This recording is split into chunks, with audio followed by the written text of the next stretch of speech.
San Francisco was a working little town with an enormous cash flow that was right for the boys to move in and take it over. It was a tourist town within a business town, within a high real estate town. Unlike any other city in America, it never had a negative cash flow. This is why the boys came in and took it over.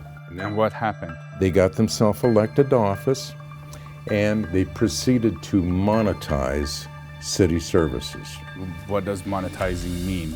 Anything that could be farmed out to another agency and money made on it, outside special interests became a huge force in San Francisco, starting in the 70s. Now, as they got control, they set up a political machine. My guest today is Tony Hall, former San Francisco supervisor, who shares an insider view on why the city is struggling and what it will take to fix it and return San Francisco to its glory. I knew a lot of it because I worked for the city for 35 years. I saw a lot the way it was done, and I realized there's a lot better way to do things than the way we're doing it for the people of San Francisco. The pay-to-play is happening across the board. You donate to politicians and then they do favors for you. How's that played in this system? The city calls for competitive bidding on contracts. Usually it winds up the same old guys always get the contract. So there's some tricks played behind the scenes legally to get... Exactly. The problems we have in San Francisco are man-made, pure and simple. I'm Siyamak. Welcome to California Insider. Tony, it's great to have you back on. Welcome back. Siyamak, thank you very much. Once again, I feel like I'm home here. No, excellent. Thank you. Thank you for having me on. We're excited to have you on. And we are hearing some news out of San Francisco. Some are really positive. So there's apparently less tents on the streets from what we've seen, from what we've heard on the news. And then there's also another side where, unfortunately, the negative side, the commercial vacancies, 37%, they're increasing. Can you tell us what's happening in your city? The positive stuff you're hearing from the city, I would say, hearing about the city, is in big part to this $4.5 million PR campaign that the mayor has introduced about a month and a half ago to turn the image around.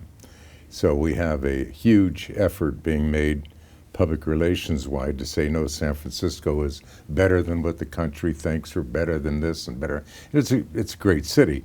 Is it really getting better? That's up for debate. We can talk about that.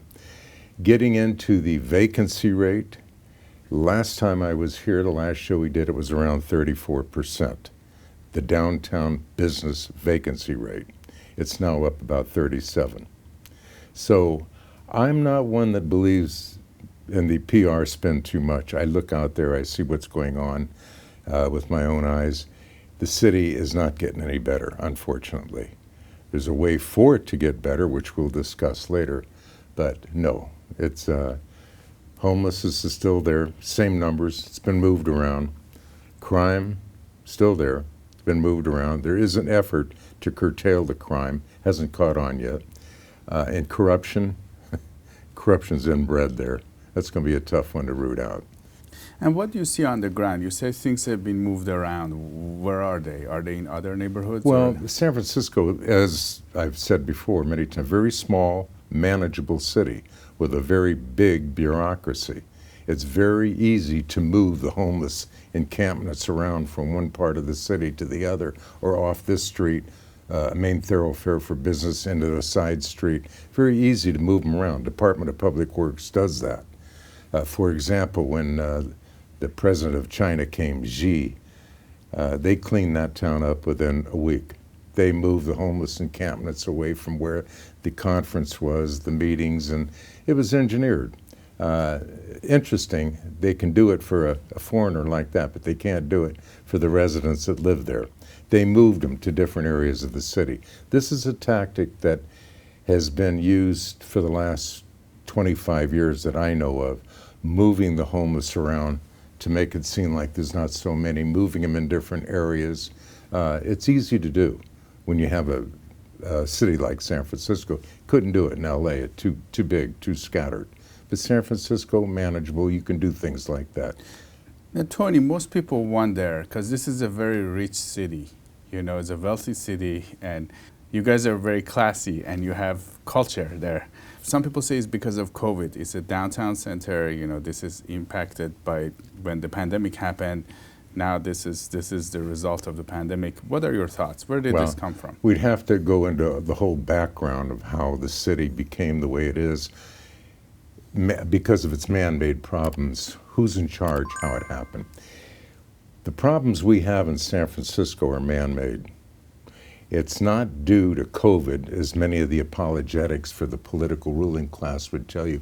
COVID hit, all cities went down. No, our problems in San Francisco are due to mismanagement, pure and simple. And the closer we get to acknowledging that, the more we're going to understand how can we fix it, the more we're going to understand the ways to fix the city. And we'll get into that in a minute. The city did not go down because of COVID. Sure, we had measures. A lot of people were told to stay home and don't work. Well, that's over with now. They're not coming back for a reason. A lot of people don't want to work downtown San Francisco. They don't want to step over the homeless encampments or around them. They don't want to deal with the crime on their way to work. They don't want to deal with the parking or the public transportation. So, yes, COVID had an effect, but that's over with. It affected the whole country, all the cities in the country. But San Francisco in particular was hit hard because of mismanagement. We closed our schools, we closed our churches, we closed our downtown businesses. Stay away, stay away, stay away. COVID. We shouldn't have done that in all cases. It's easy to look back and say, well, we made a mistake, but no, that's only part of it. The real problem is mismanagement. Mismanagement. We've done nothing to encourage downtown business. We've chased them away. Where did this mismanagement come from, and how was San Francisco before? How was it ran before? San Francisco, Siyamak, and we've talked about this, and most people across the country that's ever visited San Francisco will agree with me. It was a very unique city, a wonderful little city of 850, maybe up to 900,000 at one time. It's down to about 800,000 now. But it was a city that was unlike any other city on the West Coast. It was very, it had the European flair of a cosmopolitan city, much like Paris, Rome, whatever, the European cosmopolitan aspect. It had the mystic charm of some of the cities of the Orient, the eastern cities. A lot of Asians there, but it had a great Asian influence that was flourishing. It had the robust roguishness of the Wild West, the gold rush era. So it was a combination of all these things and a very landlocked little piece of real estate that was blessed. It had a wonderful downtown center. It built up. Now don't forget, the first part of the last century, San Francisco was ruled by businessmen. They knew what a profit was. They knew how to put the money back into the community to build it up. Actually, most of those, and I'm not pushing one party over another because I'm an independent, but it was ruled by Republicans up until about the 60s, the 1960s. They were businessmen. The Board of Supervisors at one time was 18 members, all made from businessmen from all different walks of life. So the bottom line, make this place good and better, was the bottom line. Very parochial. Parochial, I mean, they elected their politicians based upon their integrity, their honesty, their pride, and their willingness to do good for the city. That's what San Francisco was all about. That's what it was when I first came there and witnessed this. I thought, boy, I haven't seen civic pride like this and integrity. This thing about self-promotion and moving up the political ladder was disdained upon. It was something that was loathed. If you were self-promoting rather than promoting the city, the benefits of the city, you didn't make it. So it was a very parochial little town. When you say civic pride, can you explain that? What was it like? You had a great public school system. You had suburban housing areas within the city confines. Within that city, you had little pockets of neighborhoods and neighborhoods that rivaled anything in the state. But most importantly, look at the number of national businesses that were headquartered there. If you look at the downtown, it was a conglomeration of nationally headquartered businesses. Most of them sprung up from San Francisco. Wells Fargo, Langendorf Bread, the sourdough bread industries of the wharf, and you can go on. The Rolf business. There's all kinds of businesses that came from San Francisco that flourished across the country but kept their headquarters downtown San Francisco. So a wonderful business community sprung up that rivaled cities 10 times its size. Boston, Chicago. Our downtown business sector was booming, and the taxes they paid were big for a small town. The taxes they were paying to live and do business in San Francisco as a corporation, they were huge taxes. On top of that, you had a real estate market that was probably the most expensive in the country for many, many years. And you had a tourist and convention business, entertainment business, but tourist and convention, second to none. Everybody wanted to have their convention in San Francisco.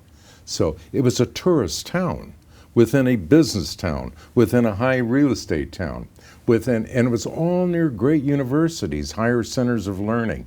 So it was a very unusual conglomeration of people from all walks of life, many different races, living in an area in harmony, and very proud to live there. It was hard to make your living in San Francisco. The homes weren't bigger, they were more expensive.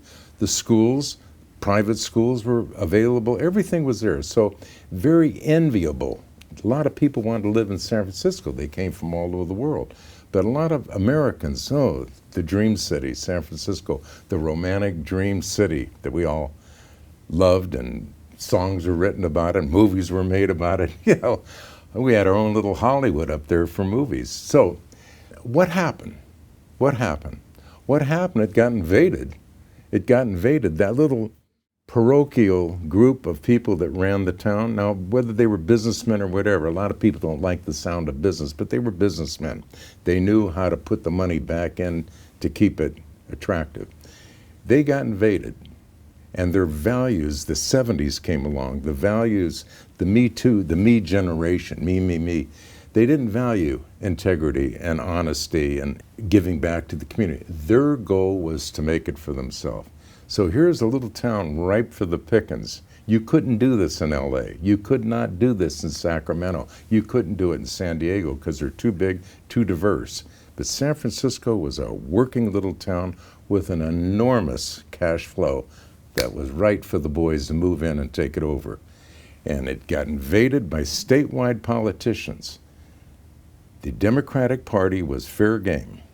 They set up neighborhood groups, they set up cells, they set up a school of volunteers, all ready to set the world on fire. And they did the business of governance different than San Franciscans. They got themselves elected to school boards, board of supervisors, and all the neighborhood groups. They infiltrated that town. Why? Because of the money. And they knew if they could get control of the Democratic Party in San Francisco, they could control that town. And they did it. These were guys that were used to doing favors, political favors, in an anonymous atmosphere. The old San Franciscan guy, what parish did you belong to, what church, what group did you belong to, it was all done favors, who you know and whatnot. I'm not saying it was corruption-free or anything like that. It had its own version of that, which it dealt with in a very San Francisco way.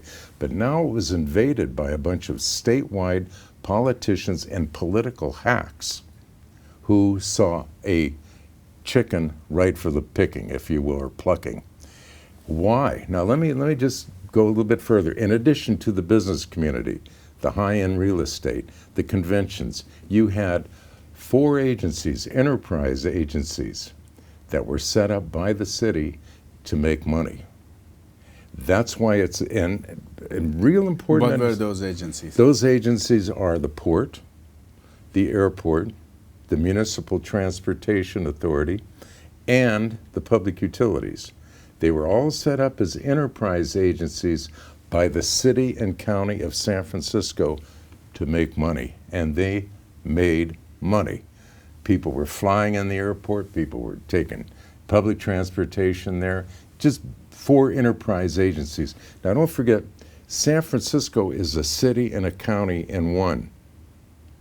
It's a city and county in one. By that I mean there is no separate ruling body. One county and city together. One mayor, one board of supervisors rule the city and county with these wonderful enterprise agencies, with the downtown sector that was booming, with the real estate market that was booming, with the small business sector that was booming. You can go on and on and on. Cash flow. Unlike any other city in America, never had a negative cash flow. So this is why the boys came in and took it over. And now, and what happened? What happened? They got themselves elected to office, and they proceeded to monetize city services. Services then became up to the highest bidder. Can you explain what does monetizing mean? It means, let's say your parking tickets that were issued in that city, which actually drew more revenue than the parking tickets in the whole of Los Angeles. Instead of being processed by the municipal court, all of a sudden these tickets were processed by a group out of Los Angeles. For the price of the ticket went up 3 times. Wow. The administrative cost. That's what I'm talking about. Anything that could be farmed out to another agency and money made on it, that's what happened. And this is what the statewide politicians did to San Francisco.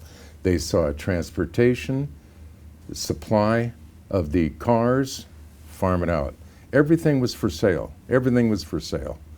That's what I mean, to the highest bidders. So special interest, outside special interest became a huge force in San Francisco.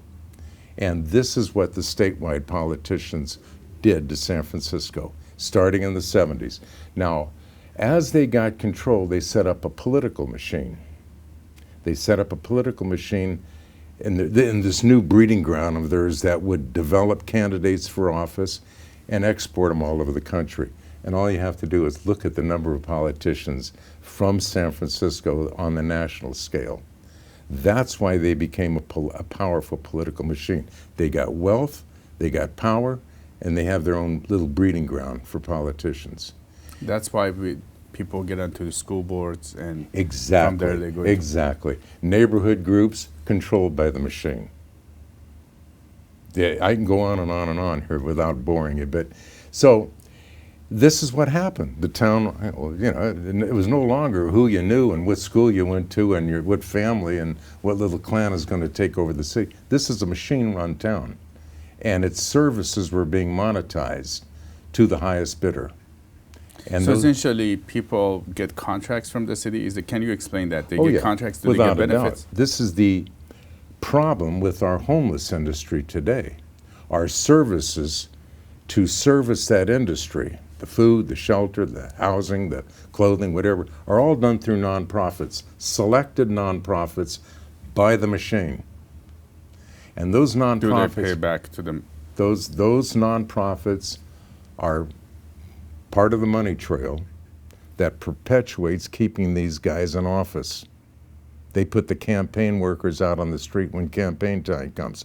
They are probably delivering 60 to 70% of their budget is not going to what it's intended for.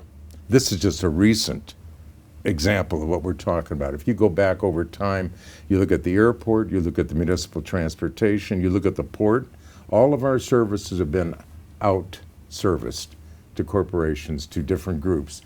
But it's who you know that gets it. It's not the San Franciscan. In other words, the city lost out to self-serving, self-promoting politicians. They were no longer benefiting the city. So before it was that money from the airport and other the money was going back into the city. Community because everybody knew the guy in office. He was accountable to your next door neighbor. No one knew when the machine took over. Everybody lost hope. They got apathetic. Oh, they never saw anything like this. It went on in LA, it went on in bigger places, but it never went on in a condensed little area like San Francisco. So that's what happened. I'm cutting right through it, and it may be hard for people to understand, but I'm cutting right to the quick. It was taken over by a political machine. Folks, you've probably been hearing me talk about Wi-Fi for a while now. Verify has been getting a ton of phone calls from you, and I thank you for supporting an investment that actually helps people. A lot of people are talking about this investment, and I like to review the basics with you. First off, yes, it's true. You can earn up to 10.25% fixed rate of return that's not correlated to the stock market or to the Fed. You can turn your income on or off, compounded, whatever you choose, and there are absolutely no fees. There are no restrictions on your principal if you ever need your money back, and you'll get your monthly statement with no surprises. If you are not sure if you can trust this economy, this secure collateralized portfolio may be a very good option for you. Just go to investverify.com. That's invest, the letter Y, then refi.com. Folks, I take my endorsements very seriously. If you're looking for a solid investment that helps people, contact my friends at Verify and then tell them Siyamak Karami sent you. Now let's go back to the interview. The pay-to-play is happening across the board. You donate to politicians and then they do favors for you. How's that played in this system? Can you explain that? Well, you can't do business in San Francisco unless you're part of a special interest group. That's what runs the city. Special interest groups run that city, and it drives the price of doing business way up. It's pay to play. You want a contract here to get rid of all the excess paper the city produces, you pay for that. You pay for this, you pay for that. You pay by donating to politicians, or you bid. We have a, I think you had a show on this once. You know, the city calls for competitive bidding on contracts. It's how that's handled that's interesting, because usually it winds up the same old guys always get the contract, no matter if they're bidding higher or low. So there's some tricks played behind the scenes legally to Exactly. And it's being chosen not by the people. People aren't voting for this. It's being chosen by the people in office. The contracts doled out to the nonprofits are pretty much determined by the mayor's office and the mayor's office of housing. Nonprofit housing has to go to this group. There's no tax-paying group reviewing these contracts. Is it across the board now? Yes. So is it everywhere in these agencies? Yes. Our once second to none civil service system of merit-based jobs to go to work for the city, we operated on a civil service system that was merit-based. That's all gone. It's now all patronage. It's who you know to get the job. So Tony, was there a time you figured this out? Well, I certainly didn't know all of it when I was on the board of supervisors. I learned a lot of it Which there. was 20 years ago, right? Right. Yeah. I knew a lot of it because I worked for the city for 35 years. I saw a lot the way it was done, and I realized there's a lot better way to do things than the way we're doing it for the people of San Francisco. My special interest, Siyamak, has always been just the people. It's not in my DNA to use a bad term, to pimp for a special interest group. I can't do that. My special interest is the people, and I held 7 different executive positions in all 3 branches of government, but always with the, how does this affect the people? And I'm not bragging, I'm just saying, so you learn. When I got elected, I realized, I may be 1 or 2 out of 11 that thinks that way. How does this piece of legislation affect our constituents? No. The rest of those people, I got a program here, care not cash, I got a program here, I got a program, to elevate themselves to higher office. That's what the machine does. It breeds politicians to elevate them up the ladder so they can run for governor, president, whatever. And this I learned on the board. The proceeds of these political battles don't go back into the welfare of the people, don't go back into servicing, they go in the pockets of the guys running the show. And they in turn use them to keep the machine going. San Francisco, that little bitty town, has produced national leaders 10 times more than any other city around. Now, do you think this system is causing what's happening in San Francisco today? San Francisco today is the result of a machine that has dealt with self-promotion, new ideas, exploiting the people, every which way it could. And that's why San Francisco is the way it is today. They ignored big business. They closed the traffic on the streets. The preferred mode of transportation in San Francisco, and any San Franciscan, not any, but the majority of San Franciscans would tell you it's the auto. They want to be able to drive their car at least as close to their shopping destination as they can, so they don't have to carry their packages home on a municipal transportation system that's fallen apart, where there's crime and everything else. So they ignored that. They closed all the streets. They choked the streets off. They put bicycle lanes, another minority, ruling the majority, the bicycle crowd. They put those down the middle of streets. They closed the streets off to auto transportation. At the same time, because they run the city garages, what do? They up the parking charge. They make it punitive to park rather than encourage people to come down and park. You got to pay $20 an hour or whatever it is to park your car. People can't afford it. So they've choked downtown business. At the same time, they didn't pay attention to crime on the street. Crime's been rampant. These smash and grab things have closed a lot of stores. Outside of the fact the customers aren't able to get downtown anymore. Now I'm just talking about the shopping. The big corporations, they were being gouged. Their tax structure, it's gouging, so they're leaving. They're going to Irvine, they're going to different parts of the state.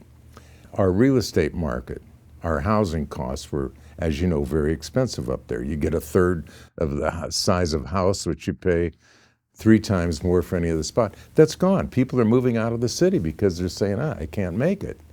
I don't want to live here anymore under these circumstances. So the housing market has deteriorated. Less taxes to the city. For every business that closed, there's a diminished tax base. Our downtown is 37% vacant. Imagine the amount of taxes that the city is not getting. Our real estate market is collapsing. Our tourist and convention business doesn't exist because people don't want to come there because of the crime and the homelessness. So I doubt if a $4.5 million PR program that the mayor is instituting is going to correct these problems. It's not. There's only certain things that will correct these problems. So can you tell us what are those things in your opinion Oh, to fix San absolutely. Francisco? I mean, I spent the last 5 weeks talking to people, over 150 people. I think it was more like 160, just out of curiosity, doing my own polling and surveying, because I don't trust much of what I read. And I judge people, politicians, by their deeds, not by how they look or how they talk. But I set across to devise points that the average San Franciscan wants to see change in his town. And I came down to 6 areas that need to be fixed to make San Francisco healthy. Not like it was in the 30s and 40s and 50s, but to make it healthy. We have 3 real killers who are going on hurting us right now: homelessness, crime, and corruption. So let's start with those 3. Homelessness. Now here's a fix for you, and I want to throw this out there. And a lot of people agree with me. We can no longer afford to treat the homeless from all over the world, certainly from all over this country, coming to San Francisco. We have, and depending upon who's doing the count, anywhere between 7,500 and 13,000 homeless people on the streets of San Francisco. Why are they coming there? For the benefits, the weather, and the services. We can no longer do that. So there's a new concept that I'm going to throw out here. The inn is now closed. We are going to treat our own people, San Franciscans, first, and hopefully this will resonate across the country. Take care of your own people. We don't have the money to treat the root causes of homelessness for everybody, but we do have enough money, more than enough money, to treat our own people first. The root causes. For example, we have 3,200 shelter beds in San Francisco. We've identified 2,800 people from San Francisco who are now homeless. They should get priority. Homeless for various reasons. They've fallen on bad times, drug addiction, mental health. So let's give the shelter beds to those people first and demand that they receive proper treatment for their drug addiction or substance addiction, whatever it is, or mental health. This administration and the past two administrations talked about facilities. Oh, we're spending billions of dollars on homeless and facilities and this and that. Facilities aren't there. We have addiction centers where people can go shoot up. We don't have a center where somebody can go to and get treatment for mental health. So we want to take the money we're spending.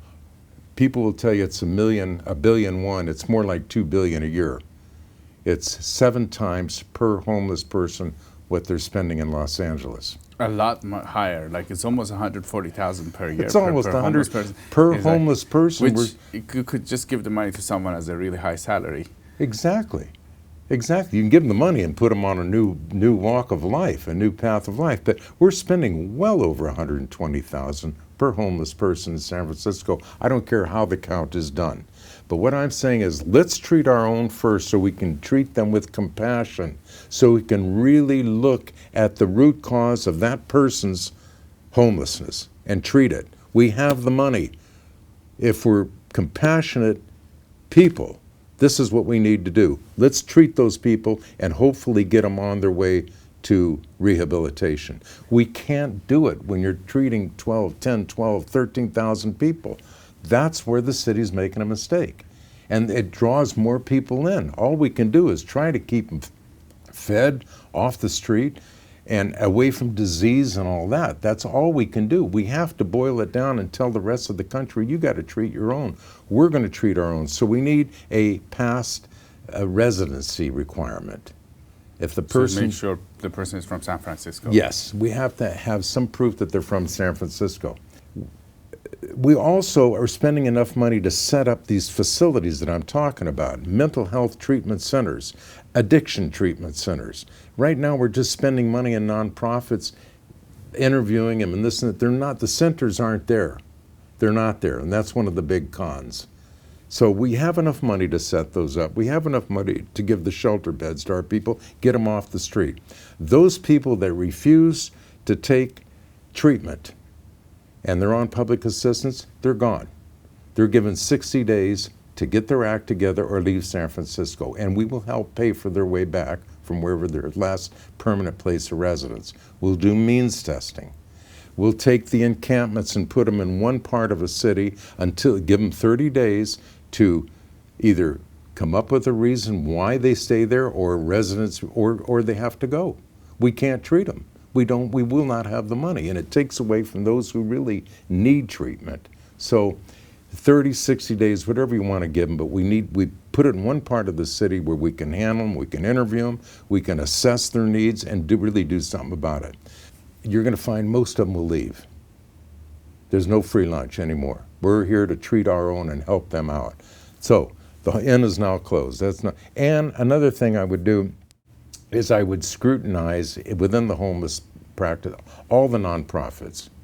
They estimate there's like 600 nonprofits doing business in the city and there's county. A few of them that actually got accused of corruption, and there's cases of money coming out. Just the last couple of days, a few of them have surfaced that they're misusing money. But there's more than a few.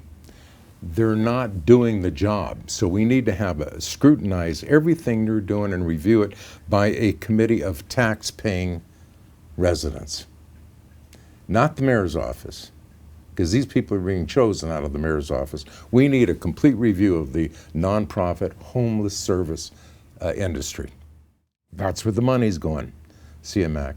If we're spending $2 billion, I guarantee you we can save $1 billion. Wow.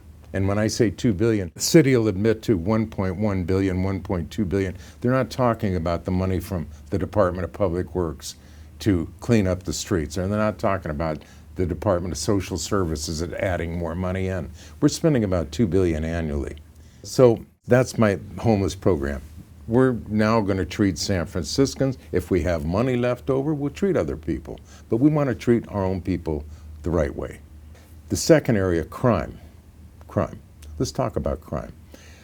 Zero tolerance when it comes to crime. How do we achieve that? Well, first of all, We get a police chief who's from San Francisco, who knows the idiosyncrasies of that city, who comes from that city, who has the leadership ability to lead his fellow officers at premium performance. That's all it is. This is exactly what Christopher did when Ahern and Cahill were chosen as police chiefs back in the 60s. You go to the ranks and you pick out a San Franciscan. They know that city. You can't bring a guy in from Arizona, from the East Coast or someplace to know San Francisco. San Francisco is unique. It's different. I mean, we have produced great men and women, law enforcement people. They should be not rewarded, but given a chance to lead their own people. Don't bring some guy in from out of town who doesn't know San Francisco. It's going to take him 2 years to find his way around the block, and people won't work with him. So you need to have a police chief that has the confidence and the leadership ability to lead his own San Franciscans to clean that city up. 2, response time. When Alioto was mayor, the response time when you called the cops was about a minute 10 seconds. Response time now is hours. Wow. You get your house broken into, it could be hours before the cops show up. They get there, they do the best they can. We've got great men and women, they're not being led. So you demand a response time, a new response time. You demand a fully staffed police department. Up to 1,994 officers is what the charter calls for. We're down around 1,400. Why? With all the money we're spending up there, we can't fully staff our police department? That's a joke. And this latest bond issue measure they had, which said pay an extra tax and we'll fully staff the police department, that's wrong. That is wrong. That's simple. That's wrong. Now, these are all points I'm bringing up to you that the average San Franciscan told you, right? This is what they want. Now, a lot of the advocates aren't going to agree with this. You know, the people from the left and the machine, oh, no, they're going to slam this down. But I guarantee you, more than 50, probably 60% of the San Franciscans are going to agree with what I'm saying. Oh, and the last thing on crime, you have to enforce all the laws. Enforce the laws.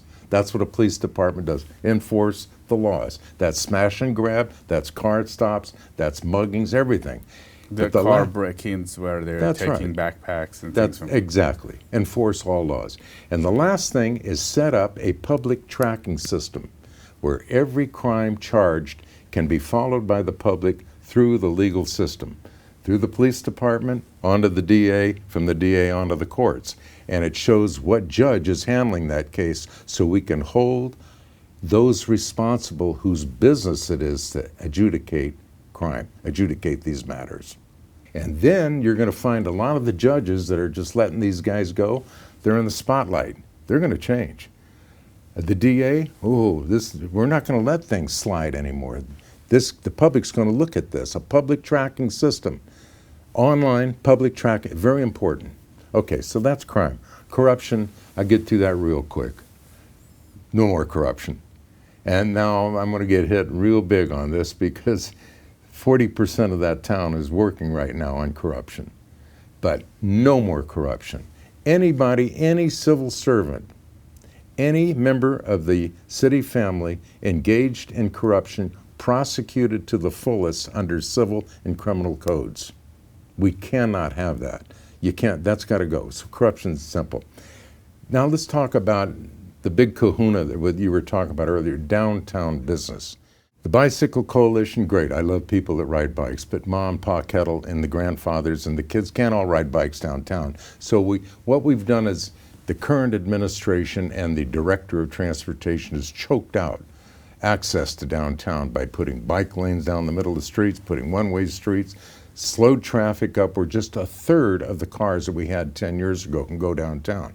People can't drive downtown anymore. Well, businesses can't survive if people can't get to them.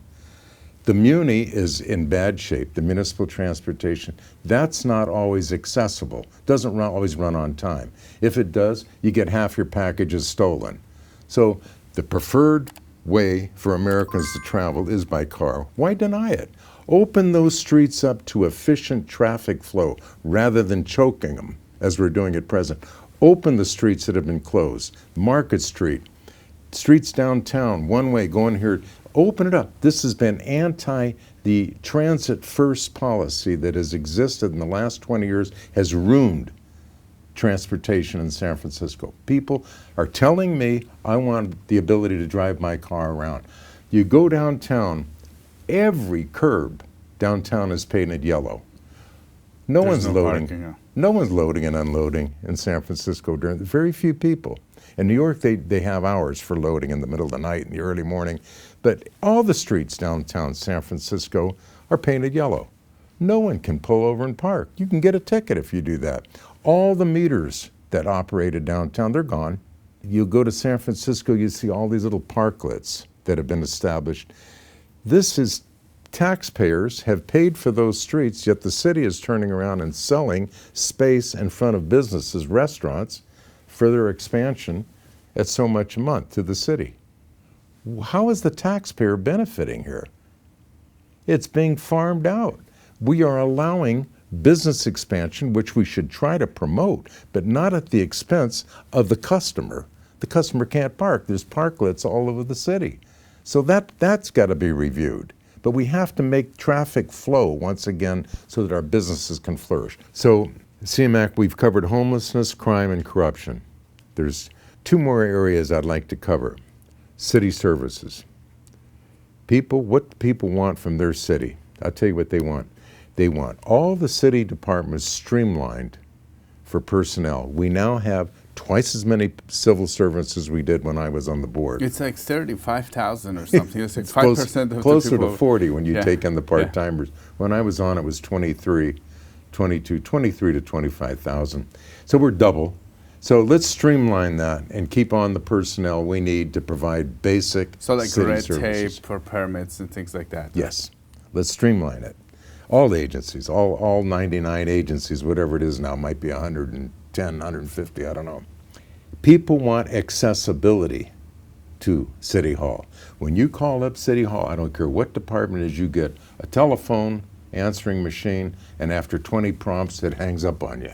You go down to City Hall, no one's working, the doors are all closed, you can't get anybody at the counter.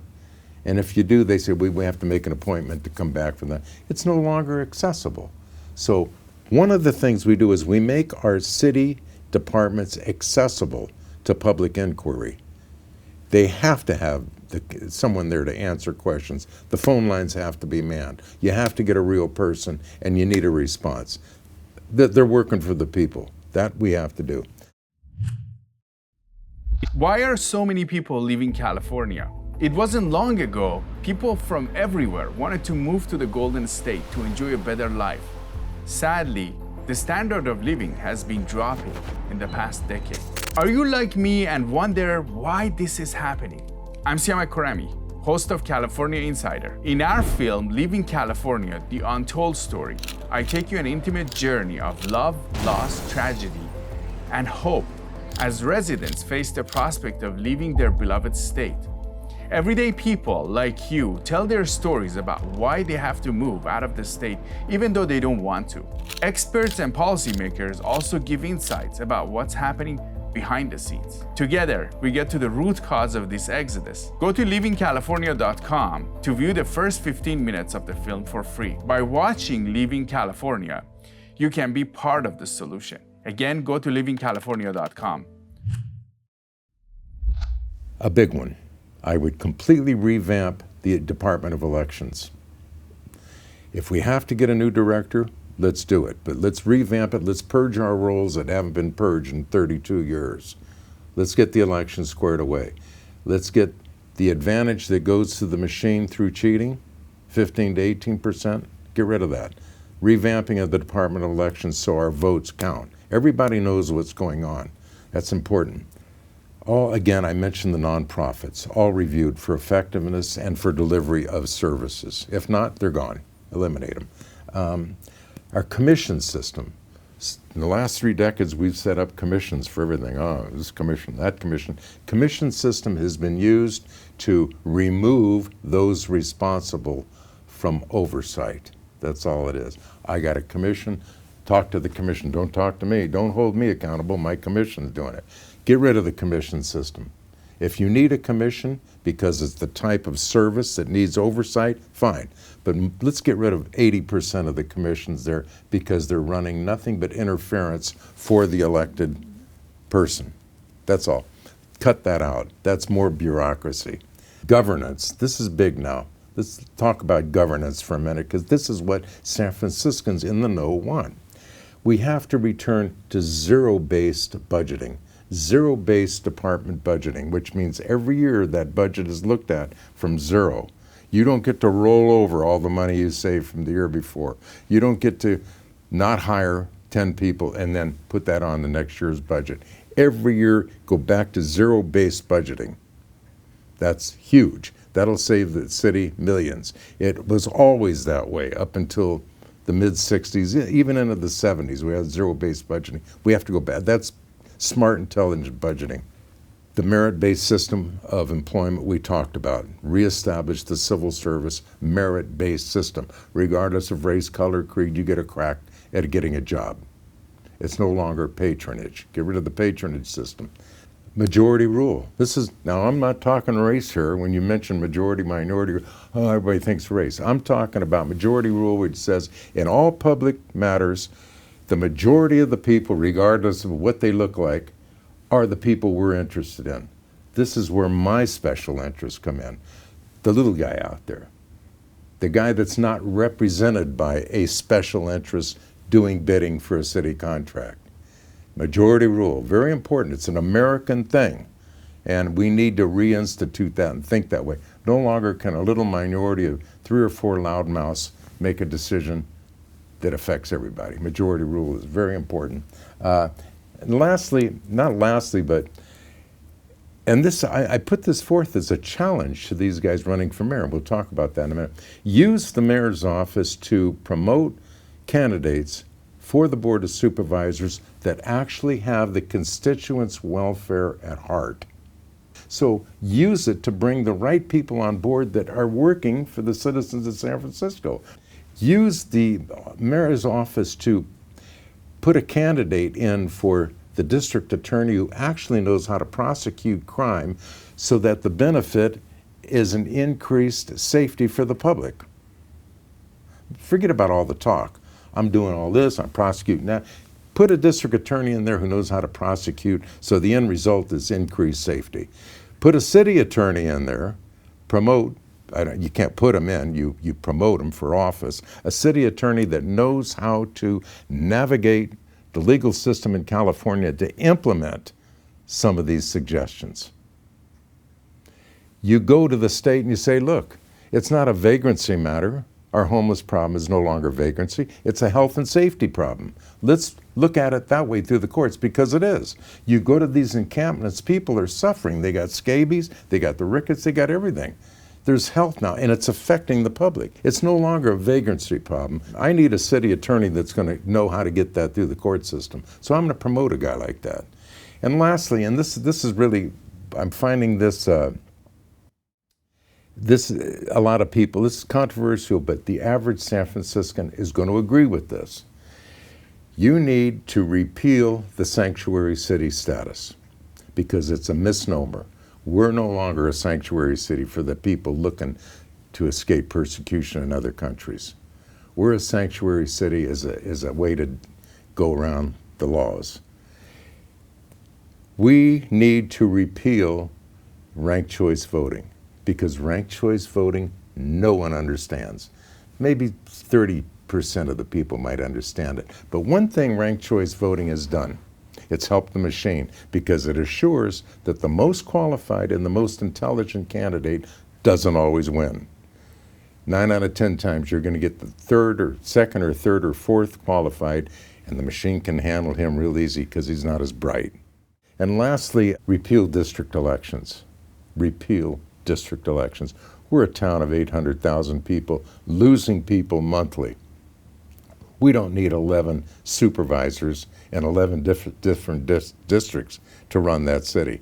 As a supervisor, I was asked to weigh in on things, citywide stuff, but I wasn't beholden to those people. I was elected from one little district, but I was asked to weigh in on things from Those people, didn't matter to me. I'm making decisions for them. They didn't elect me. You don't need district elections in that little town. Make them at large. People will say, well, look at the cost of running. Before I was elected, the cost of running at large was anywhere between, at a large basis, about 75 to 100,000. Now, to get elected district supervisor in 1 out of 11 districts, $250,000. I ran against a gal who spent $1 million hard and soft money, illegal money coming into the campaign. I beat her with 100,000, but that was a unique case. Cost to run for supervisor in district today costs more than it did 20 years ago to run citywide. Get rid of district elections. It's too scattered, and it keeps the machine in control. See, if a guy is run at large and he wins at large, he could challenge the machine. They don't want that. They want to keep them there, North Beach, Sunset, keep them out there. To keep them divided. Keep the troops divided, and you can maintain control. That's what they've done. They've divided that once great city whose primary goal was to make things better for everybody. They've divided it. Now they got the blacks fighting against the whites, they got the Asians fighting against the Mexicans, they got everybody fighting. Everything's divided, and we keep it that way because that's how we control. In the meantime, we're selling your services. We're selling contracts to the highest bidder.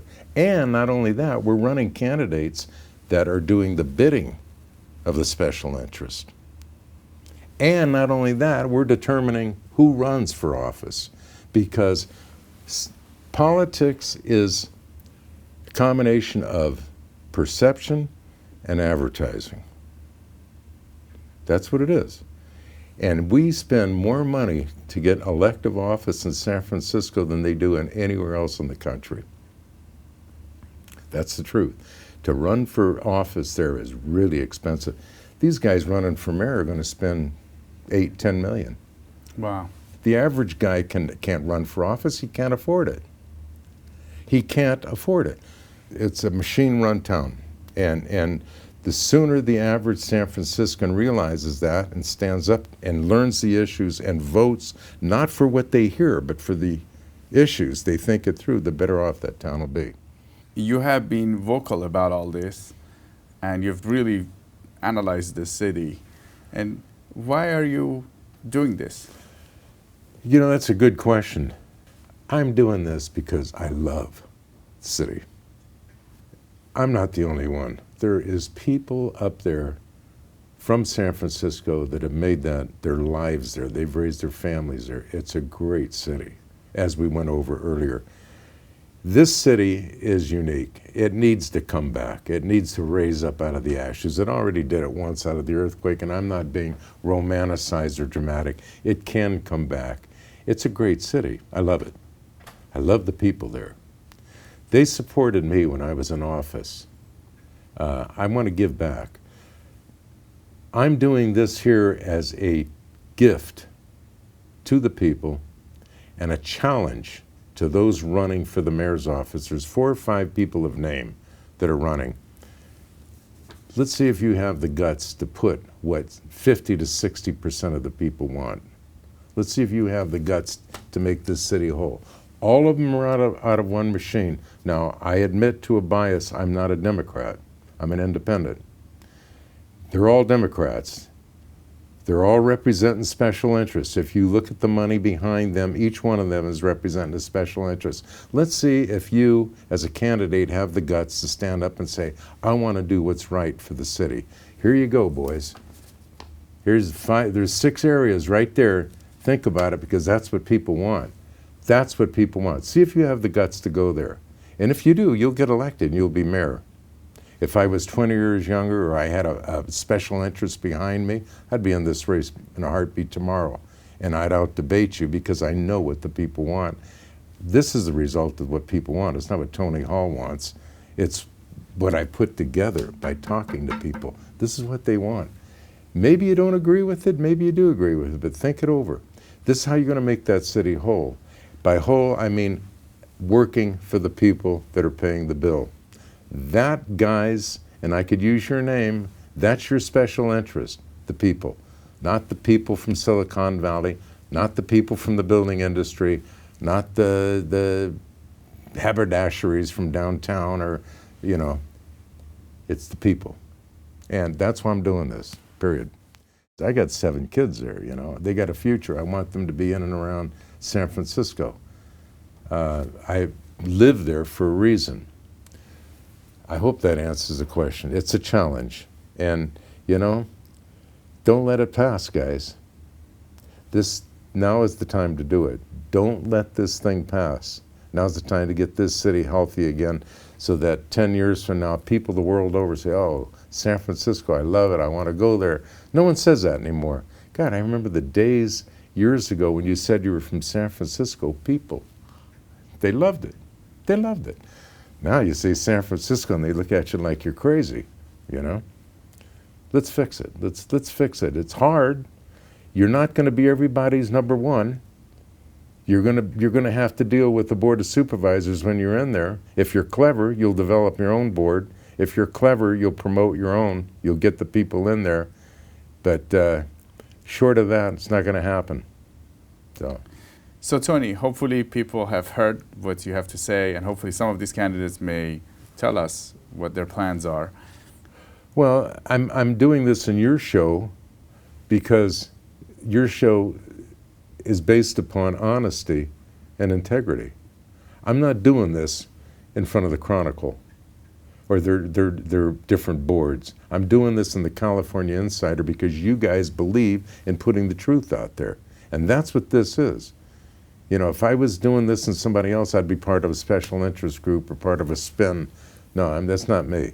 And I'm doing this on this show because I believe that the message of this show will resonate with San Franciscans if they tune into this.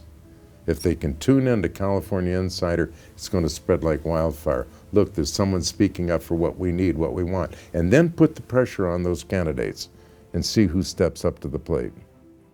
Tony, thank you for believing in us and coming and sharing this. It's really important for San Franciscans. It was great to have you on. Tony Hall, former supervisor from San Francisco. Siyamak, thank you very much for allowing me on, you and your crew here. And again, I hope this show goes viral so every San Franciscan up there can look at it and say, hey, now we have a direction.